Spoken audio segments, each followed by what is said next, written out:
I'm Maktum muziransa. I'm the coach of Kampala Hockey Club, both the men and the women. Also a sports journalist with Daily Monitor in Uganda. I started sports journalism, should have been around 2013. Actually, the first hockey tournament I covered was the Africa Cup for Club Champions that was here in Kampala.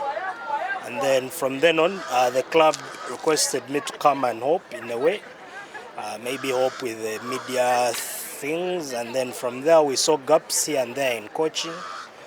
Did some coaching courses here and there with both Africa Hockey, the International Hockey Federation, and then I think a few years ago I've done some with the Asian Hockey Federation. So yeah, that has been mostly what I've done, how I've managed to get into coaching.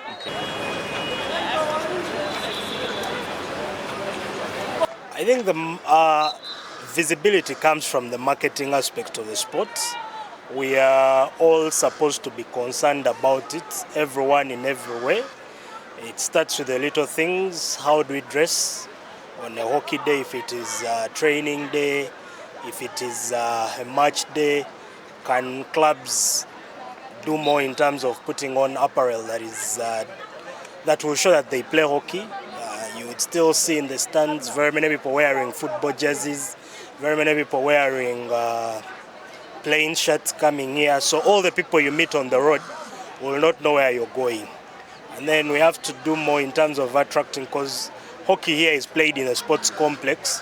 It's a weekend, and just in the arena behind us there is basketball.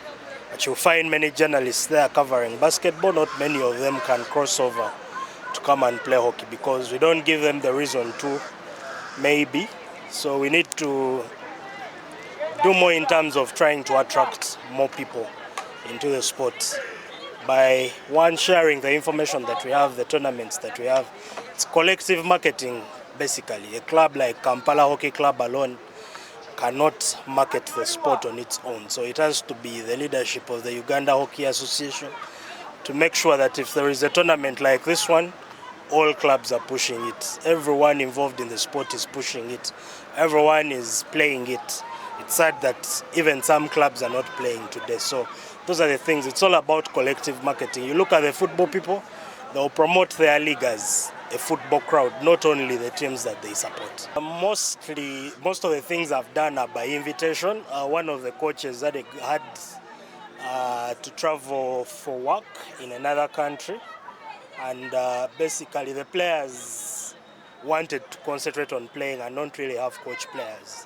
So when he stepped away and went to South Sudan, he asked if I could fit in. Of course, I don't want to also do things that I don't know.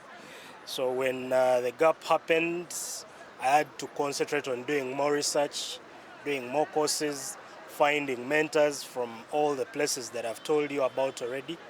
And yeah, those always guide me. And of course, a lot goes into research to find out what the players should do and should be doing, the tactics, the technical issues, where they are lacking in terms of basics, and how we can put them together.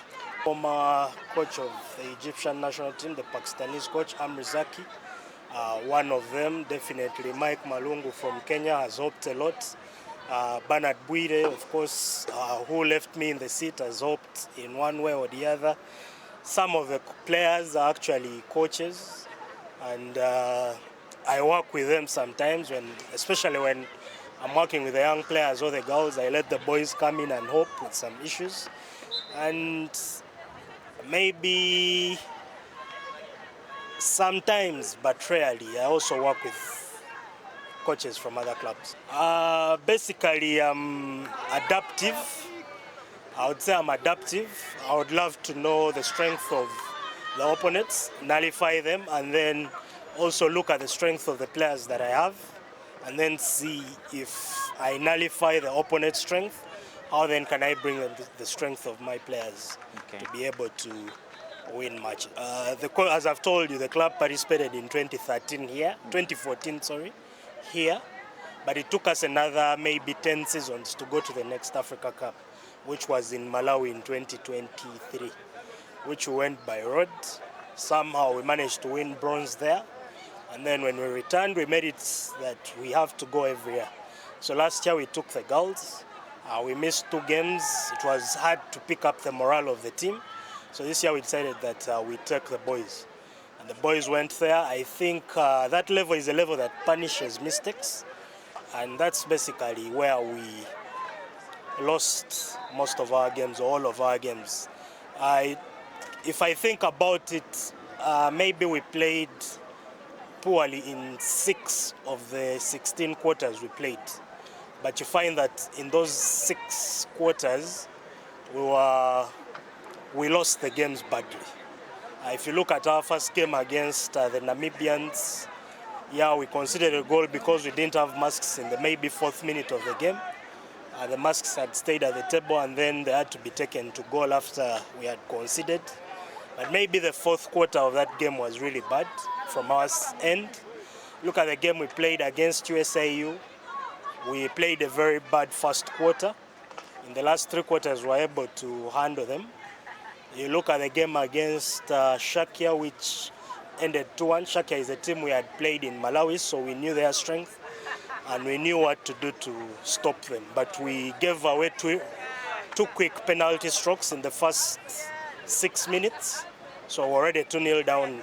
But the game ended 2-1. So for the rest of the 54 minutes, we were matching Shakia. Then mentally, it's taxing for a team to play 2 Egyptian teams in 24 hours. So we tried to play with Port Forward, had a very good maybe first half, but then things went bad in the 3rd quarter because now mentally and physically the players had a bit of lost it. So those are the things that we need to work upon.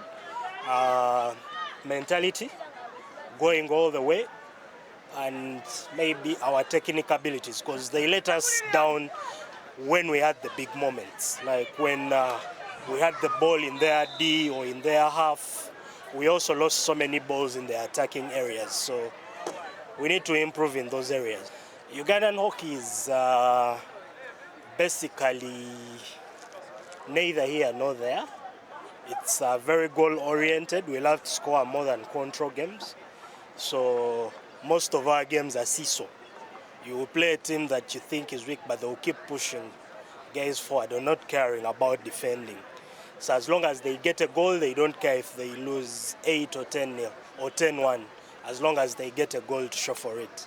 So because of that, games are never easy. It doesn't matter the technical abilities or the tactical abilities of a team. Games are never going to be easy because all teams are going to push.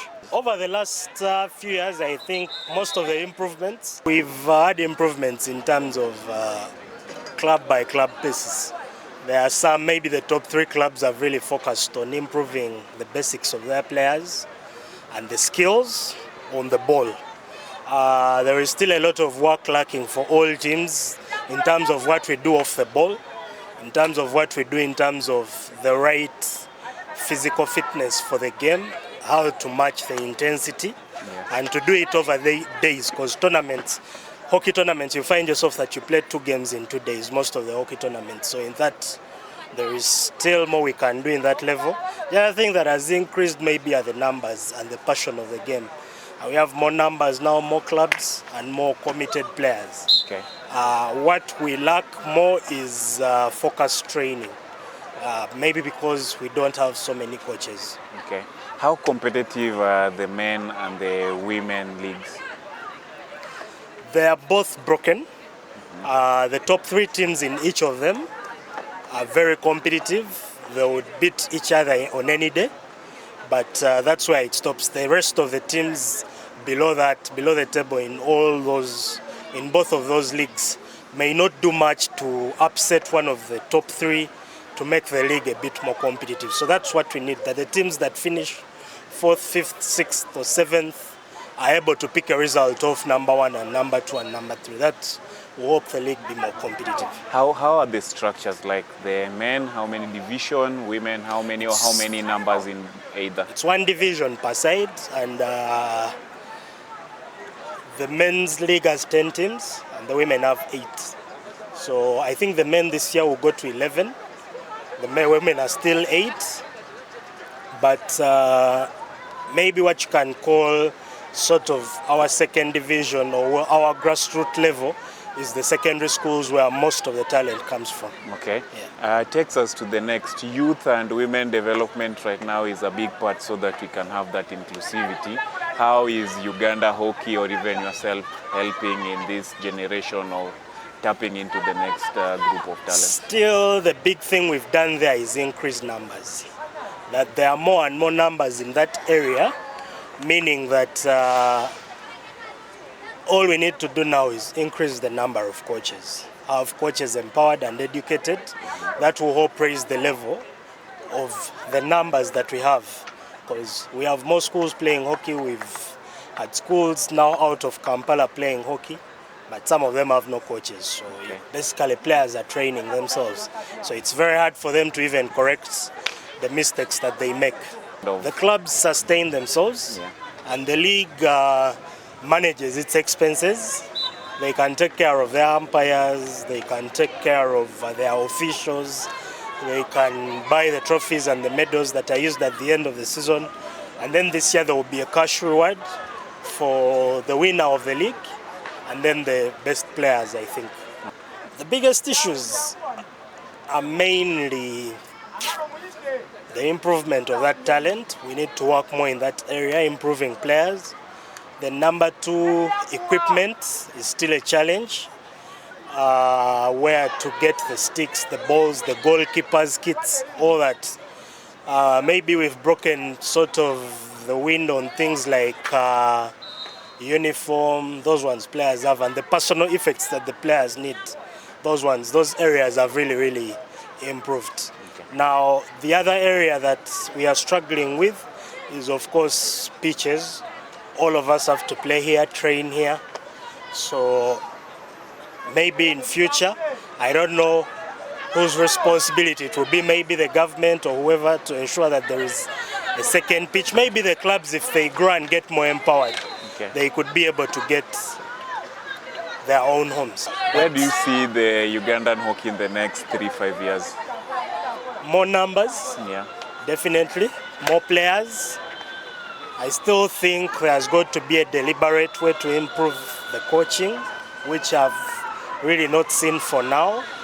And maybe more open-minded players, because Kampala Hockey Club will continue to go to the continental stage and then bring the experiences back home. And definitely the players here will have to adapt to the things that we bring from that stage, and in that way they will improve also. Yes, how's the officiating in the league, umpiring, technical judges, how is that? It's not so bad as sometimes we make it out to be. I think the biggest challenge that we have, I don't know, it's everywhere. Umpires managing their own emotions. Sometimes they forget that the players, the coaches, the fans are also reacting out of the emotions that they have. So you who is in control of the game, you must be able to control everything at the end of the day. The teams manage themselves, but the umpires have also got to manage the game and take out the emotions. And they need to improve in that area. Most of them are players, so they feel the urge maybe to punish a team they'll face or something like that. But at the end of the day, you've been given a role to play, just play it and improve at it. Okay. What message can you give to young girls and even players who want to come into coaching, because that's a big area you've insisted on? It needs a lot of time. You cannot come in it and be 50-50. Most times you look stupid to come to the hockey pitch and there are no players to train, but just keep showing up, because at the end of the day, that's your role as a coach, to show up for everyone. Which club has the loudest fans? The loudest fans. And even the biggest fan positive following? Noise, I would say Kampala Hockey Club. What's the nickname for Kampala Hockey Club? Do they have an AKA? Yeah. Our men are called the Stallions. Our women are called the Swans. They are swans in a way that they are gracious off pitch, but when they're on pitch, we don't even remember that they are swans. They fight like eagles, like lionesses. Yeah, so. Okay. What about the Uganda national team? I know The Uganda national team just has another name. They are called the Hockey Cranes. It's not really a national team. I mean a nickname. It's who they are, the Hockey Cranes. Okay. Who has the best post-match celebration, either on Kampala or even in the Hockey League? The best match celebration? Yes. I think the Wananchi boys are creative with their celebrations. Yeah, they have some good celebrations. Okay. One hockey memory that sticks with you at this particular moment? For me, it's Malawi. Maybe not exactly on pitch, but the entire journey of going to Malawi, 2,500 kilometers on the road to go and then come back. Yeah, for me that showed great mental strength from the players. Okay. A team that you've had the hardest time facing locally and also continentally? Definitely Wananchi, they are record champions for a reason. They win most of the games, so yeah, them. Any dramatic moment you've encountered being a coach? Last minute, like we've witnessed, winning by a large margin, something like that. Yeah, once you're here for so many games, some of the things you take them for granted, and sometimes you lose it in the drama, you forget. But those last minute goals are always very good, especially if the game is tied and then you get that last win. It's always an interesting moment. There was one probably in, should have been 2019, when we're leading the game 2-1 with probably 30 seconds to go. We conceded for it to be 2-2. And then in the last 10 seconds, when we're restarting, the players took the ball wide to the right and then hit it in. And then there was another player that, one of the slowest players on the field, had made a run inside and he got the last touch and scored with a second to go. So that was very dramatic. Be any last words, something we've not mentioned about progression of hockey in Uganda? The players, for me, have to treat this as their game. It's what I don't see most of the time. Train more, seek to improve every day. Don't make the same mistakes at all the time. I make a mistake today, and then if you make it in the next game and the other game, now it looks part of your habit. Okay. Of course, as coaches, we have to do more in terms of helping them in those areas. But at the end of the day, it's about them. They have to also be willing to do that. Yeah. From Kampala Hockey Club, I'm Maktum, muziransa, the coach, and please keep tuned to OffPitch Africa. Make sure you watch all the interviews. Otieno has some very interesting conversations from all over Africa. So keep tuned and let's continue to celebrate the game that we all love.